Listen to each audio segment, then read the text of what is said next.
तो बड़ों को प्रणाम और छोटों को ढेर सारा आशीर्वाद। एक बात आपको बता दूं कि इंसान गलतियों का पुतला है, हम सभी जानते हैं, और जिसका सबसे बड़ा उदाहरण मैं हूँ। रोज़ आपको ढेर सारी कहानियाँ सुनाता हूँ। कुछ कुछ गलतियाँ होती हैं जिनको आप नज़रअंदाज कर जाते हैं, पर कोशिश यही रहती है कि इन कहानियों के माध्यम से आपको ये बता सकूं, आपको ये समझा सकूं कि भावी पीढ़ी के लिए शिक्षा के साथ दीक्षा भी ज़रूरी है।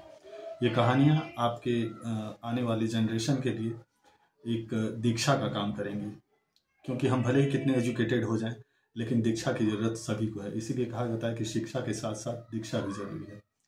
तो उम्मीद करता हूं कि ये कहानियां जो मैं सुनाता हूं आप अपने बच्चों को ज़रूर सुनाएंगे। आज एक छोटी सी कहानी है राजा सिकंदर की। सिकंदर विश्व विजेता बना, उसने आंभी को हराया क्या, आंभी का आत्मसमर्पण था। उसके बाद पोरस बहुत ही वीरता के साथ लड़े। उन्होंने हिंदुस्तान के शौर्य का परिचय दिया सिकंदर के आगे, जल्दी घुटने नहीं टेके, लेकिन अंततः पोरस की हार हुई। पोरस की हार के बाद जो एक छोटा सा साम्राज्य था और राजा का नाम था अश्वपति। इतिहास में कम ही उल्लेख मिलता है, लेकिन अश्वपति का राज्य इतना सुदृढ़ था कि कहा जाता है कि एक छोटी सी सेना थी, लेकिन जो सेना के संचालन की व्यवस्था थी वो इतनी सुदृढ़ थी कि राज्य में कोई भी बच्चा पैदा होता तो उसके साथ ही वो सेना को सौंप दिया जाता। राजा का ही पूरा दायित्व होता, उसका पालन पोषण, उसकी शिक्षा दीक्षा, सबकी समुचित व्यवस्था थी। और हर बालक पराक्रमी, सूरवीर और बहुत ही बड़ा योद्धा बनता। अब हुआ क्या कि जब सिकंदर को ये लगा कि एक छोटा सा राज्य और इसको मैं चढ़ाई करके आसानी से जीत सकता हूँ, तो बिना किसी खबर के उसने रातों रात एक छल से अचानक अश्वपति के ऊपर आक्रमण किया। अश्वपति को इसकी कोई खबर न थी और अश्वपति की इस युद्ध में हार हुई। अकेले अश्वपति सिकंदर के 300 सैनिकों के साथ लड़े, लेकिन अंततः वो बंदी बना लिए गए। जब बंदी बना लिए गए तो अश्वपति के 4 वफादार कुत्ते थे। कहा जाता है कि वो चारों वफादार कुत्ते हमेशा अश्वपति के साथ रहा करते थे।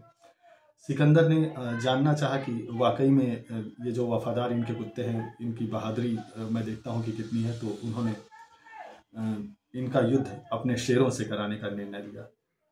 शेर बुलाए गए, 4 शेर बुलाए गए, और जब इन कुत्तों को छोड़ा गया तो अश्वपति के कुत्तों ने मिनटों का भी समय नहीं लगाया और शेरों को एकदम लहूलुहान कर दिया। हुआ ये कि अंततः शेरों को मैदान छोड़ करके भागना पड़ा। पहली बार सिकंदर के सामने ऐसा नज़ारा था कि भारतीय कुत्ते शेरों पर भारी पड़ रहे थे। अब जब उसने ये रियलाइज़ किया तो उसने अश्वपति को बुलाया और अश्वपति से पूरी पहले व्यवस्था सीखी कि कैसे उन्होंने इतना ट्रेंड किया अपने सैनिकों को, कैसे इतनी व्यवस्था की। एक छोटा सा राज्य जिसमें इतने बहादुर सैनिक। अश्वपति ने उनको एक छोटा सा जवाब दिया, कहा कि सिकंदर, ये युद्ध छल का था। अगर युद्ध आमने सामने का होता तो इसका परिणाम मैं तुम्हें बताता कि इसका परिणाम क्या हो सकता था। अगर तुम्हारे अंदर ताकत है तो तुम एक बार आमने सामने का युद्ध करके देखो, मेरे मुट्ठी भर सैनिक ही तुमको बता देंगे कि हिंदुस्तानी वीर कैसे होते हैं।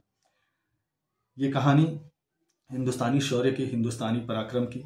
एक छोटी सी और कहानी आपको सुनाऊंगा जो महान राजनीतिज्ञ, महान नेतृत्वकर्ता अब्राहम लिंकन, जो कि अमेरिका के राष्ट्रपति थे, उनकी बहुत सारी कहानियाँ आपने सुनी होंगी, लेकिन शायद ये कहानी आपने नहीं सुनी होगी कि जब चुनाव का परिणाम आने को था, बहुत कोशिशों के बाद, बहुत जगह, बहुत सारी विफलताओं के बाद अचानक एक दिन वो घड़ी आती है जब अब्राहम लिंकन अमेरिका में राष्ट्रपति पद का चुनाव जीतते हैं। लोग बधाई देने के लिए उनके घर पे जाने का सोचते हैं। जब उनके घर लोग जाते हैं तो सामने वो लोग क्या देखते हैं कि अब्राहम लिंकन अपने गाय का दूध निकाल रहे थे। जब इतना एक छोटा सा कार्य करते वो देखते हैं कि जो भावी राष्ट्रपति होने वाला है, कल को पूरे देश का नेतृत्व करेगा, तो उनमें से एक के मन में आतुरता होती है। वो पूछ पड़ता है कि देखिए, आप इतने बड़े देश के राष्ट्रपति बनने वाले हैं, आपको ये तुच्छ कार्य शोभा नहीं देता है।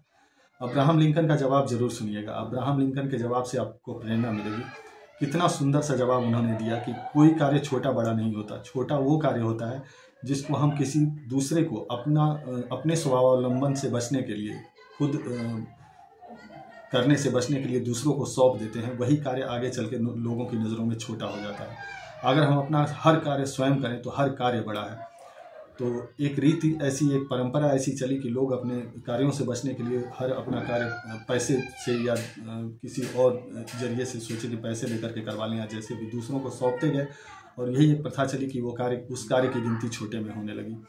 तो बड़ा ही सुंदर सा जवाब। इस जवाब को सुनने के बाद सभी जितने लोग वहाँ खड़े थे सभी को कुछ न कुछ प्रेरणा मिली।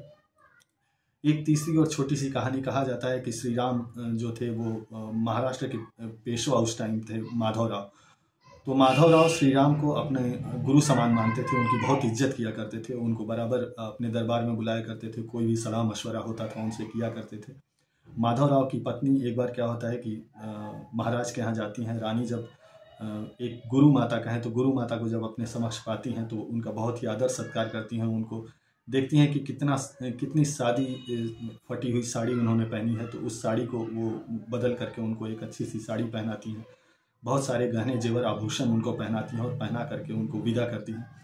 जब श्री राम की पत्नी अपने घर आती हैं और अपने पति के सामने जब पड़ती हैं तो श्री राम के मुख से एक ही चीज़ निकलता है कि मैं आपको पहचाना नहीं देवी कि आप कौन हैं, मैं आपको नहीं जानता, मैं पहचानने की कोशिश भी करूं तो आपको नहीं जान पाऊंगा। पति का ऐसा जवाब सुन करके पत्नी कुछ नहीं कहती हैं, वापस लौट जाती हैं और वहां जा करके अपने पूरे गहने उतार करके रानी को सौंप देती हैं और वापस अपनी उसी फटी हुई साड़ी को पहन करके वापस आती हैं। और जब पति ये देखते हैं तो उनका स्वागत करते हैं, कहते हैं कि अब मैं पहचान गया आपको, आप मेरी पत्नी हैं। तो अब ये सादगी हमें सिखाती है कि जो संत होते हैं, जो महान आत्मा होते हैं, उन्हें सादगी कितनी प्यारी होती है। सादगी एक तरह से कहें तो उनकी पहचान होती है। अंत में फिर कहूँगा, मैं कभी आपको नहीं कहता हूँ कि आप मेरे चैनल को सब्सक्राइब कीजिए।